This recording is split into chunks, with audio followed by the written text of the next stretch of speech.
Welcome to Donmar TV News Channel. Okay, pag-usapan natin itong si DOJ Rimulya. Nagbago ang ihip ng hangin ni DOJ Rimulya.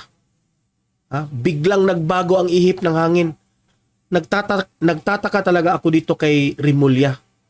Noon, dati, kapag tanungin siya kung may karapatan ba ang ICC na mag-investigate dito sa Pilipinas kay former President Duterte, sabi niya, kung matatandaan ko, sabi niya, the ICC have no right to investigate here in the Philippines kasi hindi na daw tayo miyembro. Ngayon, biglang nagbago ang ihip ng hangin.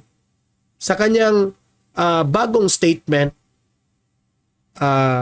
finalo up siya tungkol dyan sa ICC na investigahan raw itong si former President Duterte. Nagbago na ang kanyang statement. Ang statement niya, ganito na, pag-aralan natin ang paghimasok dito sa ICC. Kung dapat ba silang mag-investigate dito o hindi. May mga gano'n na. Bigla nang nagbago ang ihip ng hangin. Bakit? Nagtataka ako dito, bakit Rimulya? Bakit ang sabi mo ngayon, pag-aralan na? Dati sabi mo, wala silang karapatan dahil hindi na tayo member ng ICC. Bakit ngayon, pag-aralan na? Pag-aralan nyo na nasa DOJ. May isa lang akong prospect dito. Bakit? Dahil kung matatandaan natin, iting si former President Duterte, tinanong ng SMNI kung anong masasabi nyo kay DOJ Rimulya tungkol sa mga vloggers na gusto niyang, di ba, mo file charges against those 3 vloggers na ka-interview ni nung tawag doon, yung si Bantag, itong si dating Bucor Chief Bantag, no? Si Rimulya gustong mag-file charges kina Banatbay at yung 2 vloggers na nag-interview kay Bantag. Ngayon, tinanong si Duterte tungkol doon. Sabi ni Duterte, mali, with all due respect to Rimulya, mali si Rimulya doon. Okay? Merong mga statements si Duterte explaining na hindi pwede yung mag-file charges ka against sa mga vloggers. Na-mention doon ang isa doon sa nabanggit ay yung freedom of expression. Aside sa freedom of expression, hindi naman in-interview ng mga vloggers face-to-face. In-interview through cellphone, camera, online. So, sabi ni former President Duterte, hindi. Siguro, analysis ko lang ito I might be correct, I might be wrong. Siguro, nagtampo ito si Rimulya kay former President Duterte dahil hindi siya kinampihan ni former President Duterte. In fact, si Duterte nag-follow lang kung ano ang nasa batas. Okay?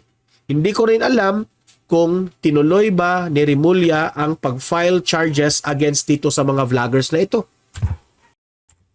Okay? So itong balita na ipapakita ko sa inyo, nag-ugat raw di umano ito sa pag-file ni Franz Castro against former President Duterte, itong grave threat na final ng itong si Castro.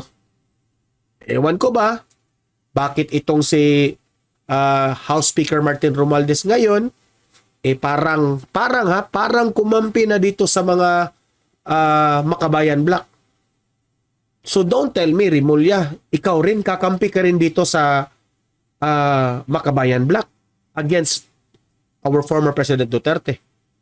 Now, remember Rimulya, let me remind you na malakas pa rin ang rating ni former President Duterte.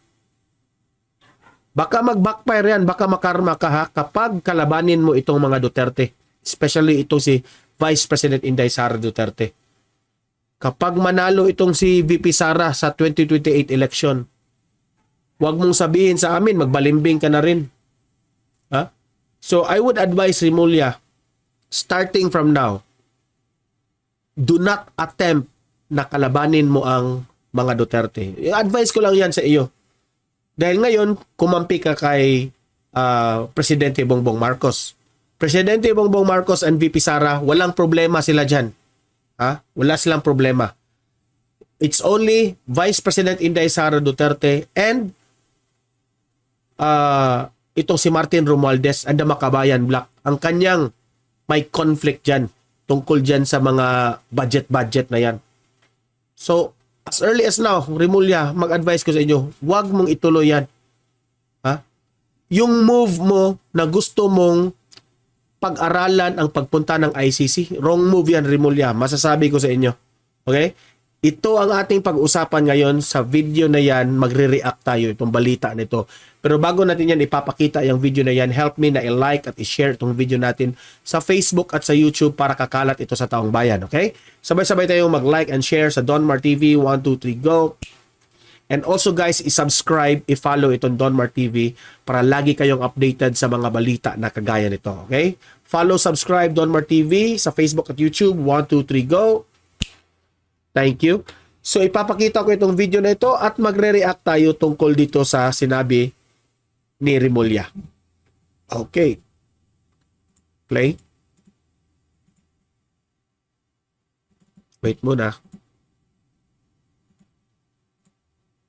Pag-aaralan ng Department of Justice ang panawagan ng Makabayan Black na payagan ang International Criminal Court na pumasok sa bansa para imbestigahan si dating So ito palang Makabayan Black ang pumunta sa DOJ tungkol dito sa gusto nilang papasukin ang ICC dito. Ito talaga kontrabida talaga itong Makabayan Black. Pangulong Rodrigo. Sa dami ng problema natin, itong ICC pa nagdagdag ng problema sa Pilipinas. Grabe. Duterte. Nagugat ang panawagan ng Makabayan Black matapos na ihayag ni dating Pangulong Duterte sa isang TV interview ang umano'y paggamit nito ng confidential funds para pondohan ang kontrobersyal na war on drugs sa panahon ng kaniyang termino. Pero ayon kay Justice Secretary Boying Rimulya, kinakailangan pang pag-aralan ang legalidad at jurisdiksyon ng ICC na mag-imbestiga sa Pilipinas. Taong 2018 pa nang magsumite ng notice ang Pilipinas para kumala sa ICC Rome Statute matapos na buksan ng ICC prosecutor ang preliminary investigation laban kay dating Pangulong Duterte na may kaugnayan sa umano'y mga paglabag sa karapatang pantao. Naging opisyal naman ang withdrawal ng Pilipinas sa ICC taong 2019. Okay. So ito yung nakakapagtaka, no? Nalilito kasi kami, Rimulya. Sabi mo dati, walang right yung ICC pumunta dito sa Pilipinas. Ha? Walang right sila kasi hindi na tayo miyembro. Ngayon, pag-aralan. Bakit hindi ka consistent sa iyong mga Rimulya, decision? Ha? Now, let me be frank to you, Rimulya. Nasasaktan ka ba na sinabi ni former President Duterte sa SMNI na with all due respect to Rimulya, mali yung you will file charges against these 3 vloggers na in-interview ni Bantag? In-interview si Bantag. Oh. Baka nasaktan ka dun. Ha? Huwag kang masaktan doon, Rimulya. I would advise you na huwag mo talagang kalabanin ang Duterte. Huwag mo talagang kalabanin ang Duterte. Yung pagpunta dito ng ICC, di ko alam kung ikaw, Rimulya, plano mong tumakbo bilang senador, no?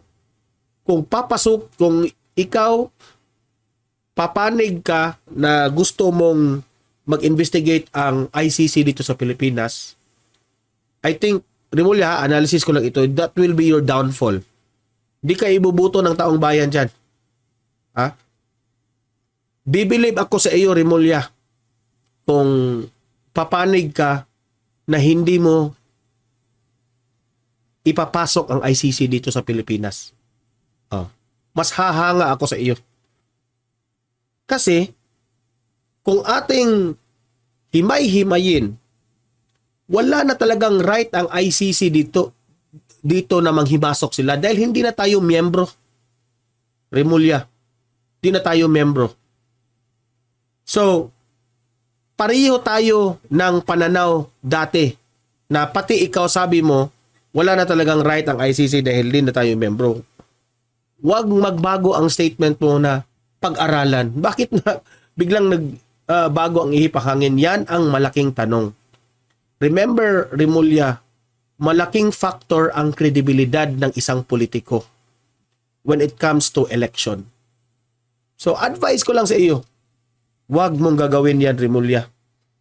Huwag mong gagawin. Kumampi ka dati ni former President Duterte nung time ay ikaw nandiyan sa Kamara. Alam ko na nasa side ka sa mga Duterte. Nasa side ka sa administrasyon. Sa pagiging DOJ mo ngayon, alam kong marami kang mga issues. Huwag mong dagdagan. Okay? Kasi meron kasing mga sablay na statement, no? Na sometimes mapupuna ka ng at mababatikos ka ng taong bayan. Huwag mong dagdagan, no? Ito lang ang sa akin, no? Gawin mo lang ang trabaho mo, Rimulya. Gawin mo lang ang trabaho mo. Huwag kang magpasipsip sa administrasyon. Huwag kang magpasipsip sa kongreso. Gawin mo lang ang tama. Kung ano yung tama, doon ka. Basing sa batas. Alam kong maraming problema yan dyan sa DOJ. Gawin mo lang ang inyong trabaho. Huwag kang maging marites. Huwag kang gumawa ng kwento sa media na hindi pa talaga proven. Ganun ba? Marami kasing mga statement ka na nag-uuna ka. At the end of the day, nagkamali ka pala. Maraming beses na. So, be safe, Rimulya, sa loob ng DOJ. No? What do I mean by be safe? Huwag masyadong magpadala sa media na lahat inilahad mo ang kwento. At the end of the day, yung mga kalaban nyo dyan sa DOJ, no?